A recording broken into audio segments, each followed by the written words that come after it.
Before we begin, I would love to introduce our panelists. First, we have Deyadira D.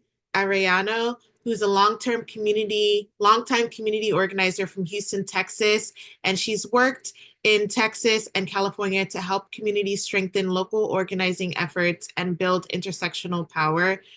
Dee has worked on environmental justice, immigration rights, labor rights, ethnic studies, and education for education justice. Her role at Tejas helps create balance and foster a multi-generational environmental justice organization which honors our roots towards a future with many voices. We have Delia Barajas, who is an associate with the Sisters of Mercy and an organizer in Cicero, Illinois. She has been advocating for many years for the well-being of her community, which faces flooding and water quality issues. And finally, we have Kayla Jacobs, who is the program manager of youth mobilization and policy advisor for Catholic Climate Covenant. In her roles, she works with Catholics of all ages across the country to advocate for our common home. So I would like to first start with Delia. So each of all of us, we work closely with communities who are on the front lines of environmental justice, whether they're facing industrial pollution, water crisis, or climate-driven displacement. What do you find and what do you find that people want us to know about the struggles your community faces? What do you want us to know?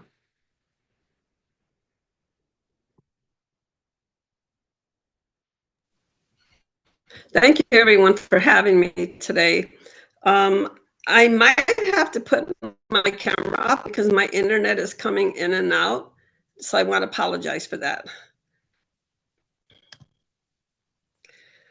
So I moved from Chicago due to gentrification. Many Latino families were displaced during the 1990s. We needed to find somewhere affordable for our family of 8. This is how our family ended up in Cicero, Illinois. This is where I learned what living in an environmentally racist community is like.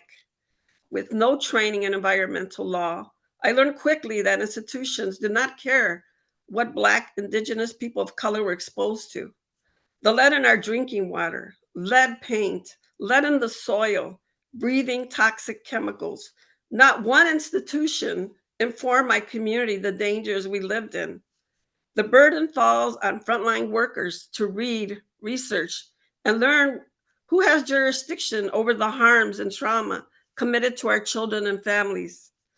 Our lives have been shortened with the years of breathing the pollutants, living where the BNSF rail yard emits PM 2.5 particulate matter into the air, the sewage odors from the largest wastewater facility in the US, a coal tar facility that emits cancerous emissions, waste management, open land garbage, urban flooding, schools built on brownfields, failing schools, corrupt politicians, and a racist administration trying to stop our progress by eliminating EPA policies, our public education, military at our borders, and mass deportations and more.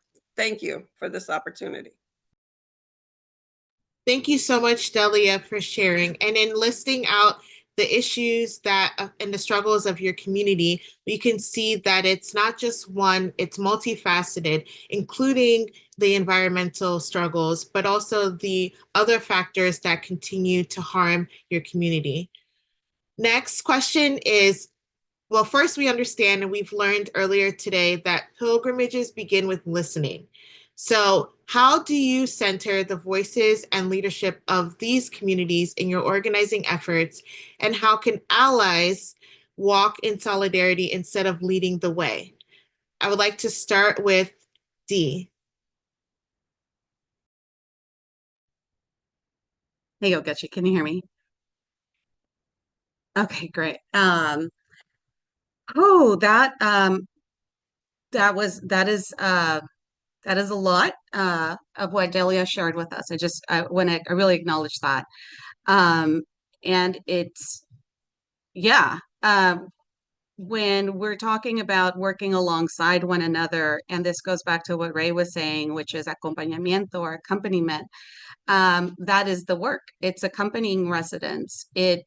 Um, and that is to say that we work alongside one another, and working together this way. It's just like this is a long journey. Working together is a long journey. It's filled with a lot of perspectives. It's filled with a lot of lived experiences. Um, and so residents do and should make decisions um, for themselves, for their communities, that when you're working within a nonprofit or an environmental justice organization, um, there may be disagreement. But ultimately, people can and should express autonomy. And that is, to me, that's part of our faith. We have free will. And in our practice, this act of decision making is part of forming our relationships. Disagreement in one area does not have to define the whole.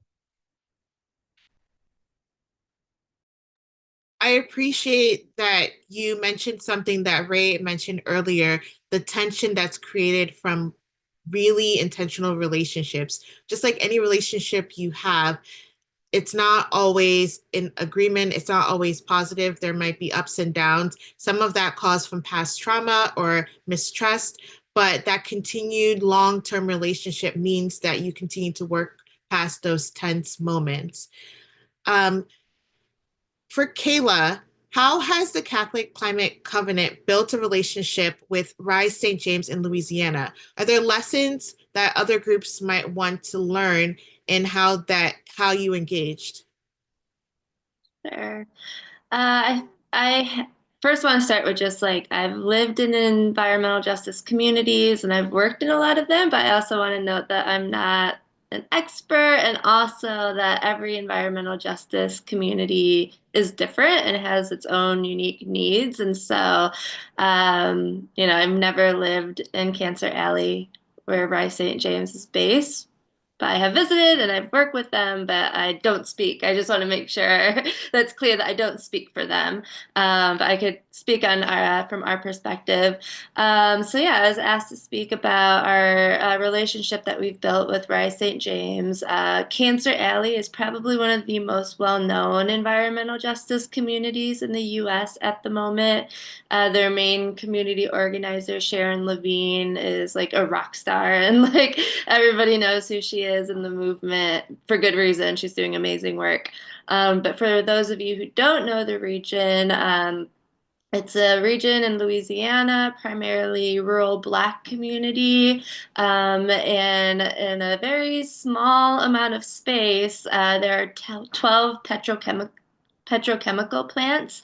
And as a result of those plants being there, the local community has suffered a lot of abnormal like cancer rates, birth defects. I was just there and they're sharing that even like mental health issues are huge because so many of them have lost family members to cancer.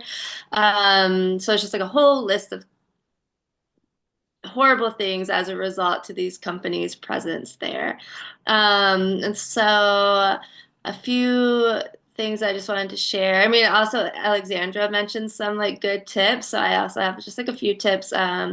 So one is consistency. We just had like an event there like a week ago, but it took us like years of going down to visit, having one-on-ones, collaborating before we were in a position to be able to co-host an event with them there. So in terms of like these pilgrimages, like we're encouraging those to happen soon, in the season of creation. That might not give you a lot of time to build relationships yet, but I recommend if you are planning on doing a pilgrimage in an environmental justice community to make sure it's not just the pilgrimage and that you stick around afterwards too and have consistent relationship with people. Another main goal of ours as like outsiders working with this community is to help them build more capacity. They are a small group of people, but community organizing 101 is that you need to build capacity and get more allies. And so we use our position as people who have some church connections and whatnot to help build more capacity for them locally. So this conference that we just held there last week, we focused on the health effects of women and unborn babies in the hopes of getting more of our pro-life brothers and sisters involved in their fight in Cancer Alley.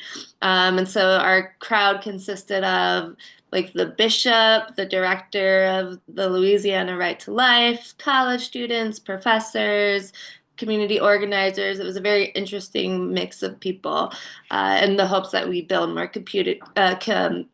capacity for them there. And then the last thing is just always make it like collaborative. Don't just like put on your own event or pilgrimage in their neighborhood and like invite somebody to come and speak, but have them around the table in terms of planning. We had Rice St. James leaders part of the whole planning of the conference that we just held there. Sharon Levine is also on our board.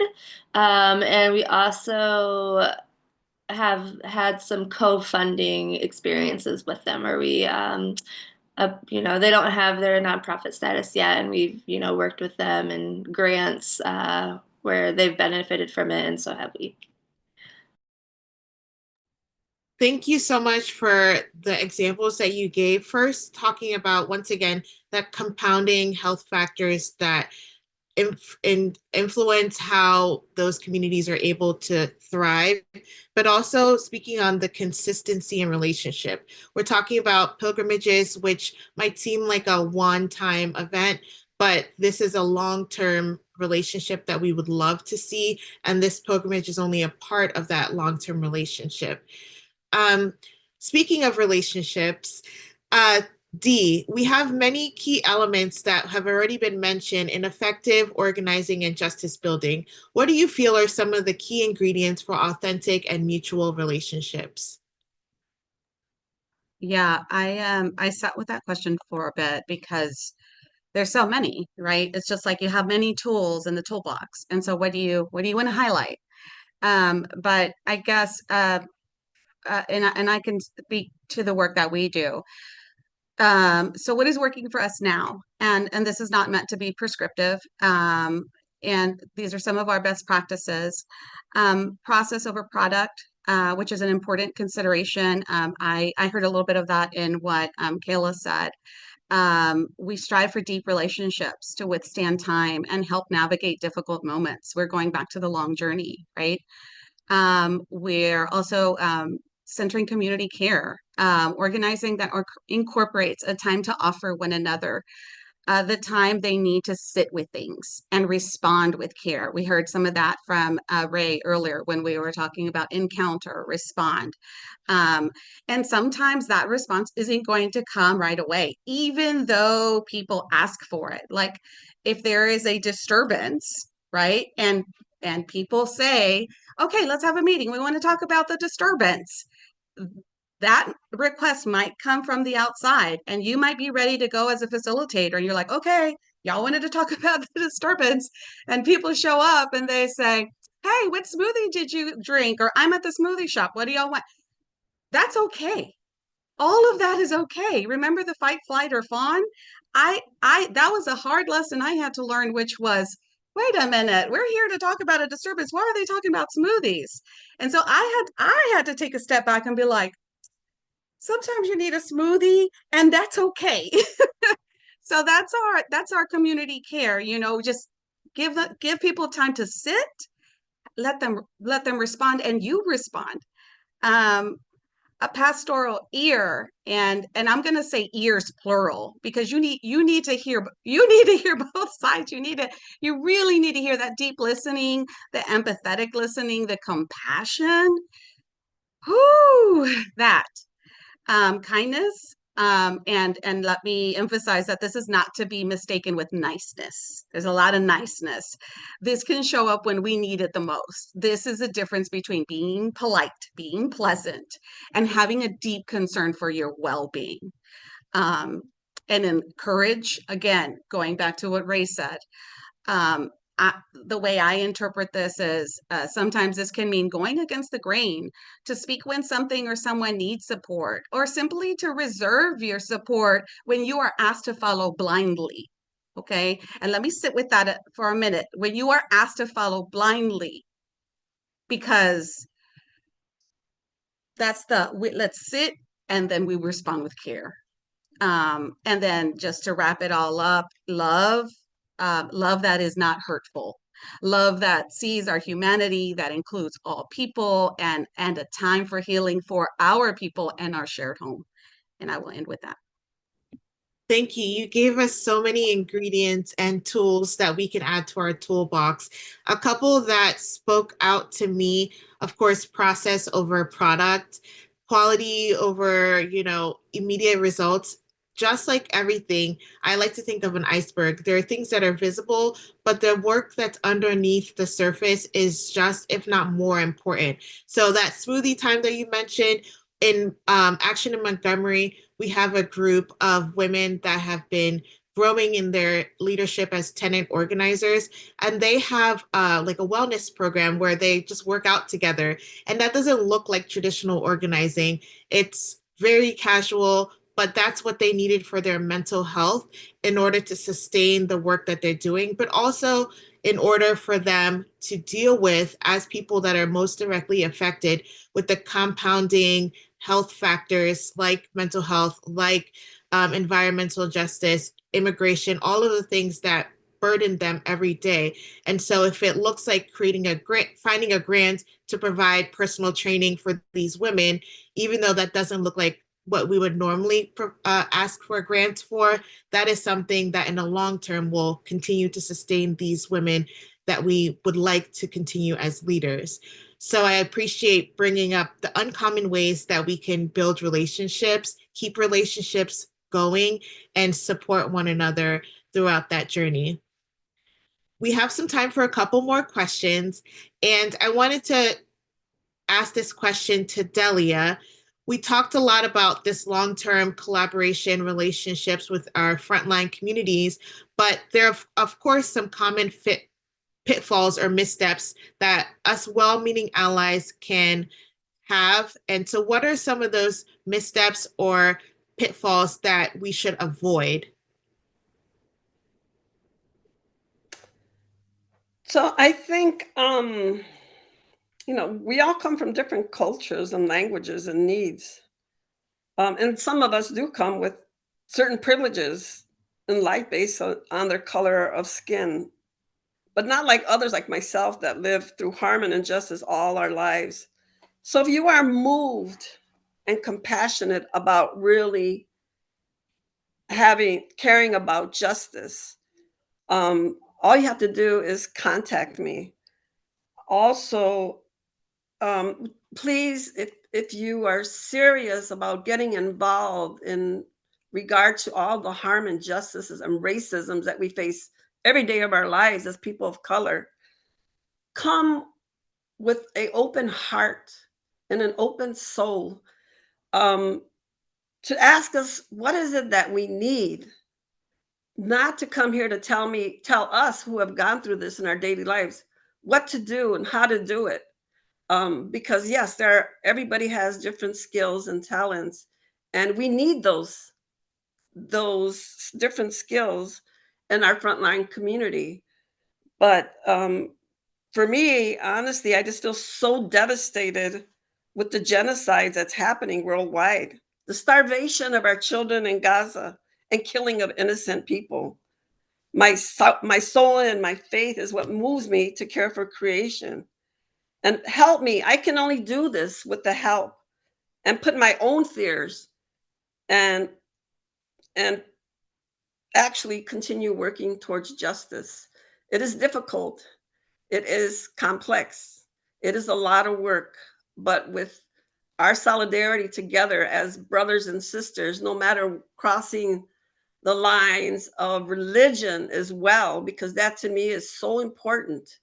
Because I'm Catholic, but that does not mean that other religions are open. Pope Francis tells us this is our earth. We must care about each other and people and all the harms that continue against people of color and low income people. So I ask you to, if you are serious about making change and learning, and I can learn from you all as well, is to please come and offer your skills, but do not come here and try to tell us how to do things, because we are the ones who experience all these harms. So we know what is it that is needed in our community. Thank you so much, Delia.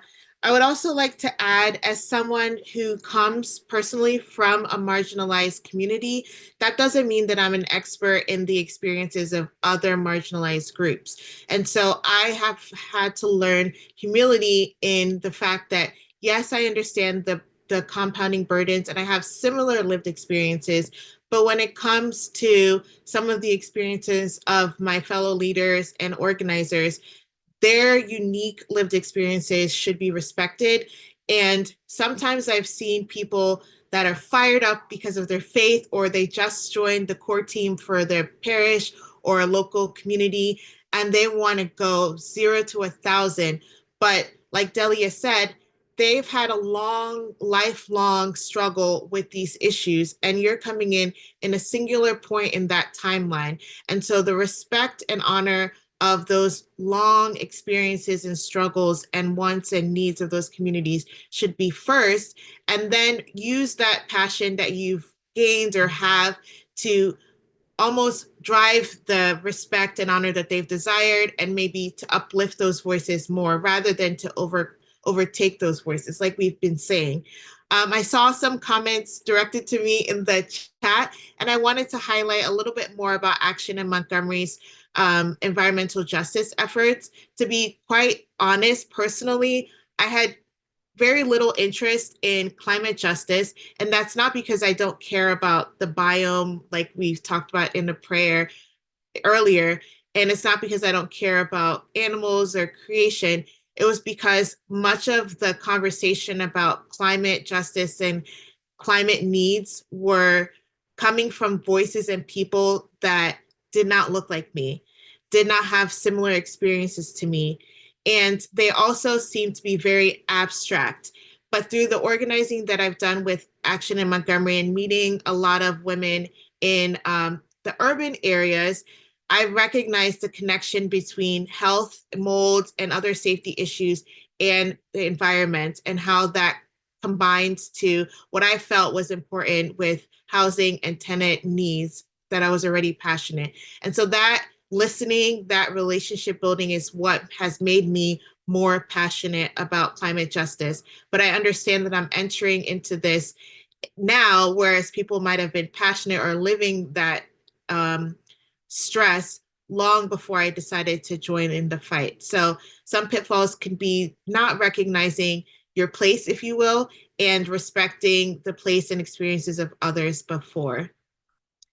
And last question, I would be remiss if we didn't talk about faith. And Delia already pointed to this, that her faith drives her to this work, and it drives many of us to this work. The theme of Pilgrimage of Hope for Creation invites us to approach environmental action as both a spiritual and justice-centered journey. How do you see faith, spirituality, or cultural tradition sustaining your work for climate justice? Anyone that would like to answer can jump in. I can start. The climate crisis and a lot of like environmental justice situation, like the climate crisis is like huge and like seems like impossible sometimes. And then in environmental justice situations, it often also feels the same. Like it's low income community of colors against huge corporations that have a lot of power and donate a lot of money to gain that power, like David and Goliath situation. And so I often think about people who don't approach it in a faith from a faith perspective, because I just can't imagine having any sense of hope without the hope that God gives us. It would just be so much harder without, you know, the hope of faith. And so for me, it's just fundamental in the work that I do, not only for the, you know, not only because it's like key principles of the Catholic faith that I practice, you know, to like care for God's creation, care for the poor and vulnerable, Catholic social teaching, you know, but also just in like a practical, like it's what gets me through. Like it helps me like fall asleep at night. Otherwise, I'd be up like worrying about, you know, all the horrible things happening in the world. And so, yeah. Thank you so much. Would anyone else like to add? Dee? I can go next. And I did see something in the chat about follow blindly who or something like that. I just want to respond to that. I think that is the question. Who are we asked to follow? What are we being asked to do? I think like that is the answer to the question. It's just approaching this with a critique of what are we being asked to do for what, and that's what I mean by follow blindly. And to answer this question, the faith, spirituality, cultural traditions, climate justice, cultural traditions sustaining. I will answer that in a story, and it's a very quick story. I saw a grandmother spending time with littles, just the littles, just the grandmother with the littles in the garden, and her sharing the way that she starts planting things, not in the ground, but outside of the ground and just like little pots. It can be yogurt jars. It could be whatever, you know how grandmas, my grandmas, how my grandma has done. Just you're just going to grab a container of something and start growing in it. That was the moment. And so all of this stuff, without breaking it down academically or any kind of way, that's what that is. That is climate justice. That is cultural tradition sustaining. That is spiritual. That is faith. It is the wisdom being passed down from one generation to the other and allowing that to happen. And I said to the person that was next to, I said, do you see that? Oh yeah, that's just they just, they're doing their thing. And I'm like, no, but you slow down and look at what they're doing, because they are not teaching that in school. They are not taking the time to slow down and teach these littles how to appreciate. And then when they get older like us, then they're going to recall, because I still recall the times when I was with my grandmother in the garden. I remember the care. I remember that love. And that's what she is passing on, love and care, and she is passing on that faith through her actions. So that's how I would answer that. Wow, I love that example. Both what you and Kayla said, I agree that hope, especially when you feel like you're encountering and battling enormous obstacles that have such power, that hope of our faith can sustain us as we chip away at those obstacles. But also, there's hope in understanding that generations and ancestors before us have cared for creation, have had that as a core principle of their practice of life, but that ongoing sharing of knowledge and wisdom can add more hope and understanding and guidance for all of us. So whether you are a person of faith or not, or you encounter people of faith or not, those two cultural and faith elements can guide us and help us as we encounter these communities, work alongside these communities, and uplift their voices. Thank you so much, all of the panelists, for sharing. I appreciate all of your insights and vulnerability and stories. And I will pass it back to Marianne.